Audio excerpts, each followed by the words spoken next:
Hi, everyone. Thank you so much for joining me today. My name is Jenna Wood, and I am one of the dietitians here with the Giant Company, so Giant and Martins. Today, if you are new to our classes, welcome. If you're returning, welcome back, of course. We have our Feature Friday, so if you're unfamiliar with that class, we basically do a deep dive into a brand or company or commission and learn a little bit more about them and the products that they carry. You've probably learned a lot about grapes this week if you've joined us for any classes, but hopefully we can teach you something a little different in today's class because our Feature Friday is about grapes from California. I don't know, something about grapes. They're just so beautiful. And I really loved these pictures, especially the grape with some like chopped pistachios. That looks amazing. Alrighty, let's keep going. My mouse is not cooperating. Okay. So, for table grapes. And if you've heard us talk about table grapes throughout the week or just in general, what do we mean? And let's keep going. My mouse keeps dying. All right. The first grape varieties, we've had grapes as a society for a really long time. So we've seen through history that grapes have been eaten and cultivated as far back as 6000 BC. So people have been eating grapes, using grapes for a really long time. Fast forward and to 1839 in California was when the grape boom really started in California. So there was a former trapper, a man from Kentucky named William Wolfskill. He planted the California state's first table grape vineyard. He moved out that way before the gold rush in what was a Mexican colonial pueblo, now known as Los Angeles. So he planted the first grapes out here. Then, fast forward about 30 years, R.B. Blowers, he expanded the idea and sent. I love learning about the Transcontinental Railroad, so I thought this was kind of cool. So he expanded that idea, and actually, we were growing grapes for about 30 years, but it does take time to cultivate. But Blowers sent the first 22-pound box of California grapes to Chicago, utilizing the then new Transcontinental Railroad in 1869. Now, why are we talking about all this? So, the California Table Grape Commission kind of saw this, of course. And while the gold rush, so we had, the 1839, 1869, the grapes were booming. A little bit after or during that time frame, that's when the gold rush was occurring. But truly, the grape rush, as they call it, is still alive and well today. You've probably heard this statistic throughout the week, and you probably won't forget it, but over 99% of grapes grown commercially in the United States are grown out in California, and it really started because of that one man. The California Table Grape Commission was established as an act of the state legislature back in 1967 and has been affirmed every 5 years since its inception because of the importance now of grapes to the state and really the country. The purpose of the commission is to create demand for California grapes, not just in the United States, but throughout the world, and really educate people on the nutrition, the availability, the types, everything you can think of about grapes. And just from perusing their website, I didn't make slides about each of these, but they really do a lot with schools and partnerships with teachers to help educate children about grapes. So it's really they kind of go from the whole age span. And just to make sure we're clear, table grapes and why we keep saying table grapes, these are meant for fresh consumption. And fresh meaning, you can snack on them, make recipes with them, how beautiful they are in the bowl here, but it's not grapes that are meant for wine, for juice, or for drying into raisins. So these are specifically meant for you to eat and enjoy. Now, where we talk about California a lot when it comes to grapes, again, that 99% figure, where are they actually growing in California? Now, there is kind of a fertile area of California, which really is kind of this valley where you see grapes. But there's two main areas that grapes are really being grown. Again, you think back to Los Angeles, where Wolfskill initially landed, but there's going to be two main growing regions. First, why was California such a great place to do this cultivation? Well, table grapes require long, dry summers and cool but still sunny winters. This means California really has the ideal climate for table grapes, and I would say for myself, because I love California, to thrive. The weather is just perfect for grapes. The California table grape season begins in late spring when grapes are first harvested from the vines in the warm desert climate of the Coachella Valley, which you can see Coachella, which if you've heard of the concert festival, so many things happen in Coachella, one of which are table grapes. Now, the season in Coachella ends in early July, and that's as the state it's starting to warm up, of course, throughout the northern part.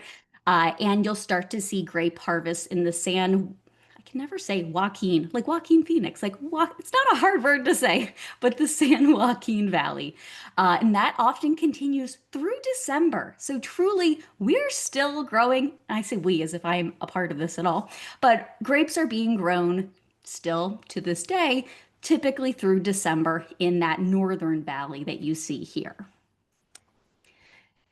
These two valleys offer, again, that optimal growing condition for grapes. So they have that combination of warm sunshine year round, nutrient rich soil, and clear and clean mountain waters that run down. And kind of as the ice cap is melting, that fresh water is kind of coming year round for these valleys. So grapes, it just is a perfect match in this area. You can kind of see the little grape icon here, exactly where those grapes are growing. Now, I'm not going to go onto the website to show you this, but if you are interested in agriculture or just learning more about grapes, I really recommend going onto their website and learning about the actual grape harvest and just all of the stages that have to happen because it's quite complex.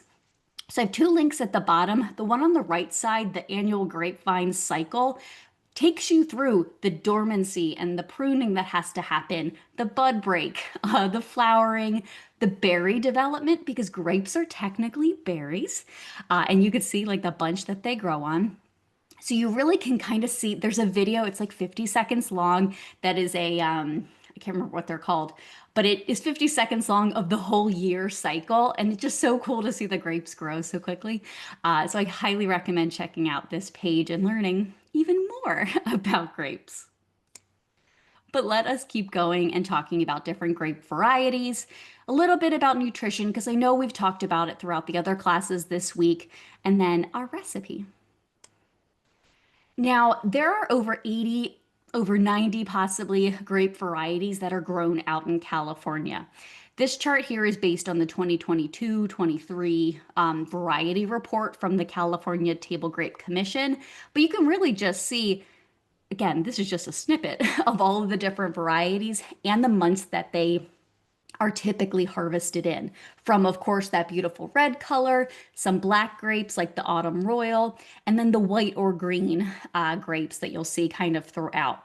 What I like is they kind of talk about the shape. So, because there are very different shapes, and sometimes you'll see like, why are these green grapes like the size of my thumb, while some other little green grapes are much smaller? There's a ton of different varieties that are grown, and maybe taking note of when your favorite varieties are being harvested and sent to our stores.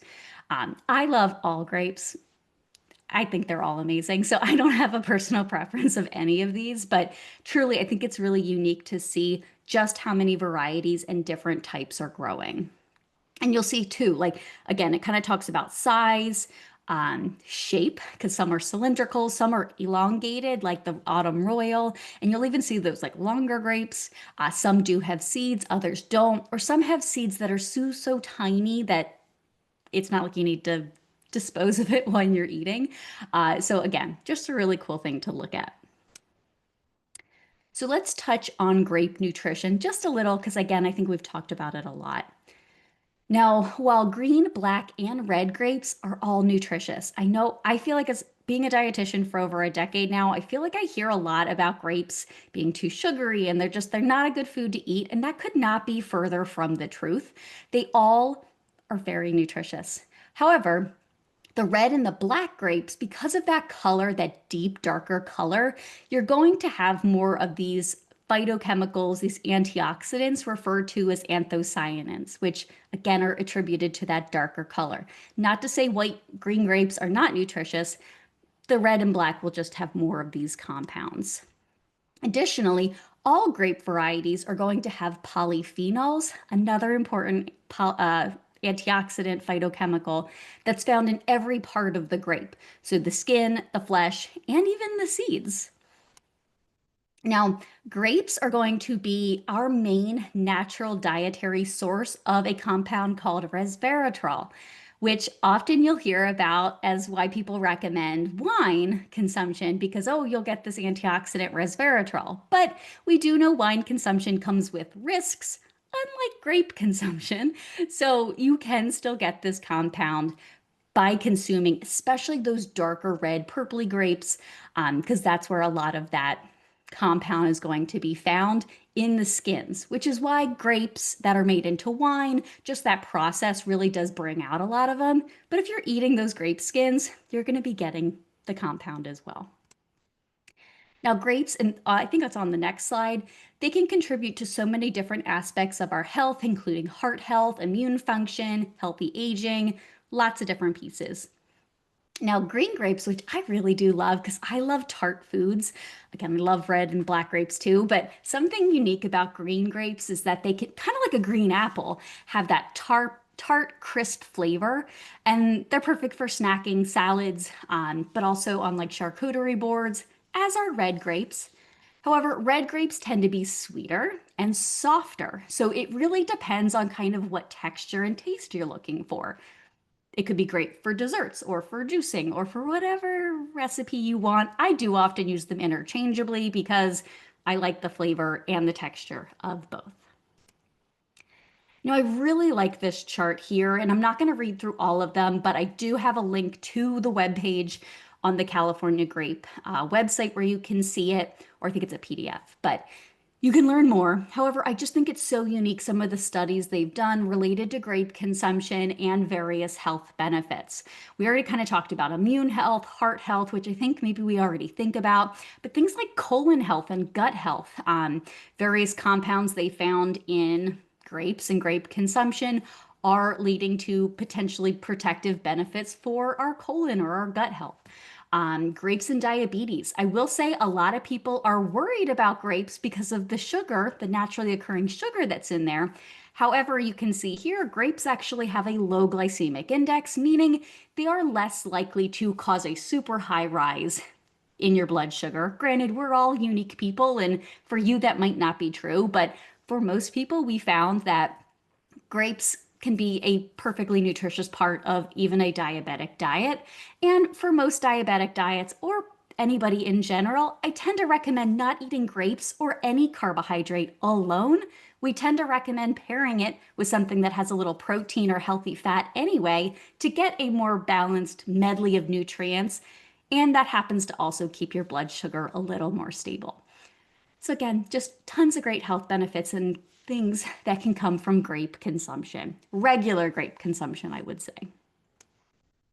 In terms of nutrition, so how many carbs are we really talking about?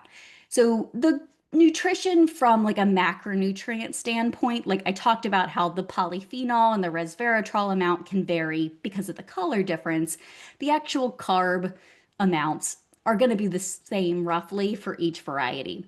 So this is for 3/4 of a cup, which maybe you will eat less in a serving. So a serving size is just a standard, and then you may eat more or less and have to do the math to kind of figure out what your portion looks like.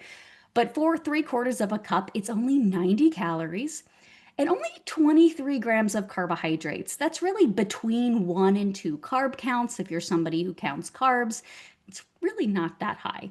And it only has 1 gram of fiber, not nothing. So that is still there. But I would still, again, recommend if you're somebody who really watches their blood sugar or just is looking to maintain fullness throughout the day, pairing these beautiful grapes with something else that has protein, like, oh my gosh, the recipe I made on Monday with the chicken and the grape salsa.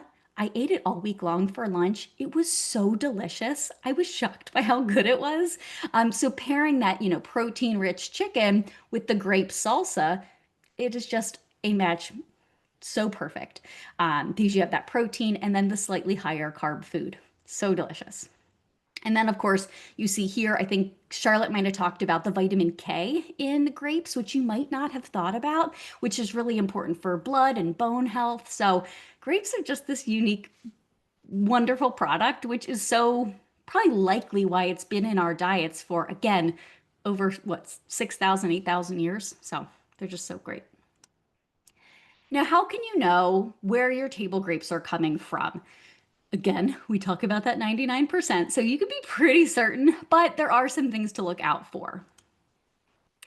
You can look out for the California grown license plate on packaging. So you can see on the left-hand side, that's what that picture looks like. I actually even have on my fridge, I even have like a little California grown license plate magnet.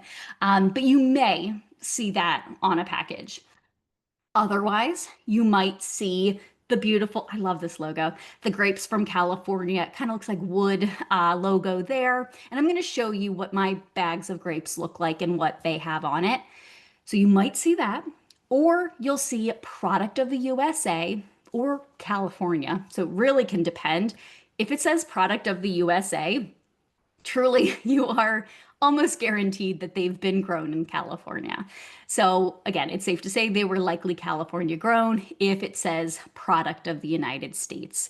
And supermarkets have to declare where their produce is coming from. There is like a declaration of country or country of origin declaration. So you will see it somewhere. Grapes are a little different because you don't put the sticker directly on the fruit. It's normally on the bag or something like that. But really easy to kind of call out where it's growing or where it was grown. I thought this was a really pretty picture as we get into fall, Thanksgiving time, lots of different ways. Like, look at all, there's like 3 different ways grapes are being served here in a beautiful salad alongside some protein or kind of with roasted veggies here. Now, there are, I think the website said over 300 recipes. So if you're just looking for more inspiration on ways to use grapes beyond just snacking, the Grapes from California website really has you covered. There are so many options. So I do have the link here. And there's so many categories too. And there's a great search. Again, I love a website that has a good filter and search feature when it comes to their recipe database. So they have appetizers, which guacamole with fruit. Avocado is a fruit, but with other fruits in it, especially something that adds that sweet note. Very similar. I mean, we think about adding tomatoes. I think there's a lot of ways that, we can swap tomatoes and grapes in recipes to just, I don't know, shake it up, make it a little sweeter. Beverages, of course, condiments. So I made that salsa. However, they have a great relish recipe that you can find on there. I linked it in the next slide.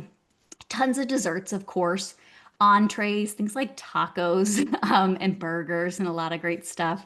Salads, of course, side dishes, snacks. There's a whole category of dietitian recipes, so you're looking for slightly healthier recipes. I will say a lot of the recipes on this website are very nutritious. And then even food service. So they have a lot of different recipes on their website. More ideas, and any that are in orange are ones I've linked to recipes on the website. You can snack, of course, on them fresh or frozen. I really love frozen grapes as a snack. Of course, in the dead of summer, it's an amazing snack, but really year round, I love it as a snack. You could also use them as ice cubes to not water down whatever beverage you're drinking. They can be roasted, sauteed, grilled, or pickled. I did include a link to their pickled grape recipe, which after eating all that grape salsa this week, the idea of a pickled grape sounds delicious. Again, in beverages, in green salads, cheese boards. So join us, I think next Thursday, Shayna will be making a cheese board. She's our resident charcuterie board person. So she'll be making a cheese board with grapes on top of hot or cold cereal. So again, we think about other berries. And again, grapes are berries. So certainly they can be utilized on hot or cold cereal. In chicken or Waldorf salads, that's a super common way to use grapes. We talked about the relish. They do also have a cranberry grape relish, which I'm not a big cranberry fan, but if you combine them with grapes, I think I might be more likely to eat a cranberry relish. In smoothies, so why not? It's a fruit. Added to sheet pan meals, in pies. I actually had a grape pie over the summer, which the people I was with, they thought it was crazy, but we eat blueberry pies, so I don't know why a grape pie doesn't make sense. It was delicious. So pies are a great way. I think the one I've linked here includes both grapes and apples. I think it's like a stepping stone to get people to try a grape pie. In burritos and tacos, I included a recipe making different dips, pita sandwiches, kebabs, and I really love this vase here. I think I shared this picture last year, but I think this is just so beautiful. A way, I don't love food waste. However, I think this is such a beautiful way to display grapes. Maybe you have a couple not beautiful grapes in your baggie, which we don't want, but it'd be a great way to still utilize them by putting them in a beautiful clear vase like this and some flowers for like your Thanksgiving table. I think that'd be so pretty. So lots of different ways to utilize grapes. And I think the little, like a caprese, you could see the skewer here. Again, why not use grapes in place of tomatoes? A lot of people don't love raw tomatoes, like uncooked tomatoes. So this could be a great way to utilize grapes for those people who just don't love like a cherry tomato. And I know this is small, but you can click on the link here for more information. But I think this is a really nice resource, again, on their website, that just kind of showcases just how many places and ways grapes can be paired with different things. So whether it's different greens that grapes can pair with vegetables, grains. I talked about grains a couple of times, things like hot cereal like oatmeal, but also quinoa and farro. And their website has a lot of great recipes. And I think our website even has like a farro or quinoa salad. Different proteins. Again, I made it with chicken, but the recipe was originally for salmon. So many different ways to pair it with that. And then what spices? So it's great with things like cinnamon or cocoa or garlic. The garlic with the grapes in the salsa, perfect. And then, of course, flavor notes, depending on what you're looking for. Do you want the grapes to stay sweet? So pairing it with something like maple syrup or honey. If you want it to be more sour, so the citrus or vinegars or pickling liquids. Again, like the salsa I made. Bitter, so it can kind of help maybe calm some of that bitter flavor from things like Brussels sprouts or cauliflower. Salty, yeah, I think salty with grape is such a good combination. I really love sour and salty when it comes to grapes. And then umami. Again, we talk about the proteins, and I've never tried grapes with mushrooms, but why not? Like, I think they really can pair with just about anything. And soy sauce, I could see. So lots of different ways. And of course, if you want to see these charts bigger, you can click on the link here for more information. Alrighty. So we're getting towards the end of our class today. So I want to just make a really quick appetizer recipe that you can utilize grapes. Again, maybe shifting from utilizing a tomato and instead utilizing a grape. So this is a bacon, lettuce, and California grape canape. So canapes are just typically a bread that's been toasted with some sort of savory topping. So we have a little bit of mayo, the bacon, and then we're adding a little bit of lettuce and our red California grapes. So here's our recipe, super, super simple recipe. I've done a little bit of the prep work just to kind of speed the recipe along, but truly this is something you can throw together and throw together a large quantity of them very, very quickly. I'm going to make like one bread slice version because I do not need to eat 24 of these. But again, I will show you how quickly they come together. But we're going to have an artisan white bread. However, if you know me, I actually picked a whole wheat bread from our bakery department, but I'll show you what I picked. It's going to work just fine. A little bit of mayonnaise. I used a light mayo. However, you could use a vegan mayo. You could use whatever you want. I'm sure you could use a different spread too if you're not a big mayo person. Romaine lettuce leaves. It says the inner ones, I guess, so they will be more tender. I'll show you what I'm using. 8 slices of applewood smoked bacon. Whatever bacon makes sense for you. You could also probably do other types of things. You could do prosciutto, I'm sure. That would actually probably be really good. And I did, I'll show you which one I did, but I did our thick cut because I thought that would be a nice piece on there. But I also really like turkey bacon, or we have plant-based bacons that would work in this too. Red California grapes. However, I think if you want like a beautiful color variety, you certainly could do some green or black grapes with it too. And then you're going to need some type of skewer. It says decorative. I just found some in our kitchen aisle. So I will show you which ones I found. And we're really just going to assemble them. You toast the bread, you cook the bacon, and then you assemble. And of course, what's on deck? Make sure you tune in Monday. I believe Joni will have meal solutions. And then next Thursday, Shayna will have a Thanksgiving appetizer board featuring grapes from California as well. So make sure you register, I think, for both November and December classes. So let me stop sharing.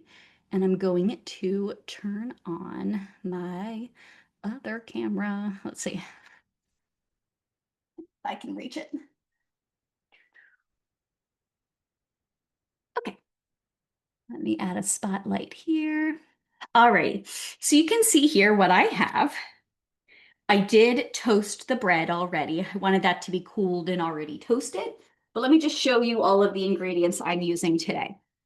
So this is our Nature's Promise. It actually has the word artisan, so it was the reason I picked it. But it is in our bakery department. It's going to be a whole wheat artisan sandwich bread. These were perfect. The recipe says something along the lines of each piece of bread should make four of the 1 inch squares. These are quite large slices, so I got way more than four out of one slice. And I like a whole wheat bread. One slice has 3 grams of fiber, so it doesn't have to be a white bread. And certainly, I don't think you're going to taste a whole lot of wheat in this, but I love that bread. Okay, so then I will just show you. This is our Nature's Promise. Oh, it's gonna fall off. This is our thick sliced, just regular bacon, like beef or pork bacon rather. We have this. However, I did see, I think in our ad this week, it might have been a turkey bacon was on sale. I think it was also the Nature's Promise. So that's a good option, whatever bacon you want to do. And then I really love, I don't know if you've ever tried them. These are our petite romaine. So one, they're just a little bit more tender. They're really small and nice. I love using these for like lettuce wraps or lettuce cups, depending on what you're making. So I thought these would be a really great option. And then of course, let's talk about the grapes. So I mentioned different ways to find out if your grapes are from California. Most likely they are, but you can see, wrong direction. You can see the little logo here in the top corner. It'll do this camera. You can see the little logo there. So that one actually has the logo on there, but it does also say product of USA. So if you still weren't sure, definitely a product or produce. Sometimes it'll say product or produce. It kind of just depends. Then I did also pick up, I love these clamshells of our grapes. These are our Taste of Inspirations gem. If you look, it will say, so it'll say where it was distributed through, but it will also say product of USA in this like tiny little font. So we know more likely than not, unless it's this unique 1%, more often than not, this is going to be grown in California as well. So a couple different ways. I didn't see any with like the license plate thing, but certainly that might also occur. Okay, let us put together our little canapes. So here, again, I already toasted the bread. As you can see, it's nice and hard, or not hard, but it's toasted. So I did already slice some, and it really depends on if you want to keep the uh, what is it called, the crust, or if you don't. I think probably for these you would want to cut all of the crust off. Now, if you're somebody like me, you don't want to have a lot of food waste, you could certainly take these toasted crusts, put them in a food processor, and maybe toast them a little bit more to make sure they're super dry, mix them with some seasonings, and you have some homemade breadcrumbs, like super easy. And that works really well. So you could always do that. So I'm just going to cut off all of the crust as close to the crust as I can get. It's definitely easier to toast the bread and then cut it. So then we're gonna do, again, the recipe said 4 1 inch squares, which again, I think this bread is a little bit bigger. So I'm gonna do it into kind of that shape there. And then I'm gonna cut them in half, give or take. I'm not the best at cutting, so they're kind of in half. All right. Then what we are going to do, well, actually, I need to cut our romaine as well. So these are the petite romaine leaves. As you can see, they're really nice. I'm just going to cut off kind of where the bottom like thins a little bit more. Set that aside. Now it says to fold the lettuce leaf in half, kind of like that. And then you want to cut roughly 1 inch squares again to fit on the bread. So I'm going to do roughly, they might be a little long, but that's okay. All right, perfect. And I did already give my grape, look how beautiful that little, it's so beautiful. I already gave them a rinse. You do want to rinse grapes just like other berries right before you're going to eat them. That will keep them from going bad and all of that. So I did already give this a rinse too. I'm going to start breaking off some of them. So they're rolling around. Okay, so I've got a couple here. Perfect. Okay. So then we're just going to assemble. So I did already put a little bit of mayo on this piece here. Again, I'm just using a really light mayo. It calls for about like a 1/4 teaspoon. So then I'm going to take the romaine, and it says to include the rib. So the rib is in there, and then put that right on the mayo. Then we're going to do a piece of bacon about that size. So the recipe says to cook the bacon until it is cooked, but not super crisp because it's going to be impossible to get the skewer through the bacon. If it's super crispy, it's just going to keep falling apart. So I did that. And then we're going to put a grape right on top. You can see here. So right above the bacon. And then it's so cute. Okay. Now these skewers are super long, but you can kind of see, you know what, I might, honestly, I thought these grapes were going to be a little bit too big, but I actually might, before I take our photo, I might actually give these a rinse because these are a little bit bigger because this baby grape, it looks, it's not big enough for the skewer. So I think I'm going to make, let me just give a rinse. So I know we're a little bit over time. Let me just give one of these a rinse because I think we want a bigger grape. This is a grape canape. So, all right. So then we're going to take, this one's like perfect square. So I'm going to take this one, just a touch of mayo right on there. You might not even need the mayo. I also think like a plain hummus or something would be great. So then we're going to do the lettuce, and my bacon is a little crispy because I actually prefer, I don't eat bacon all the time, but when I do, I kind of want it crispy. So you're just going to kind of take the skewer, wiggle it through, put that right on here like that, and then plop that grape. Yeah, that's better. Oh, no. Don't try to pick it up before you get it all on there. That one's really big. So you kind of just have to play around and see how big of a grape you want on there. But truly, you can make a bunch of these so quickly. And then you'll just put them on a little plate, little appetizer plate, uh, and you can just kind of serve them. They're so cute. I would probably pick shorter skewers. I thought these were gonna be perfect, but they are kind of long. These are I got them in our kitchen aisle. There are bamboo skewers.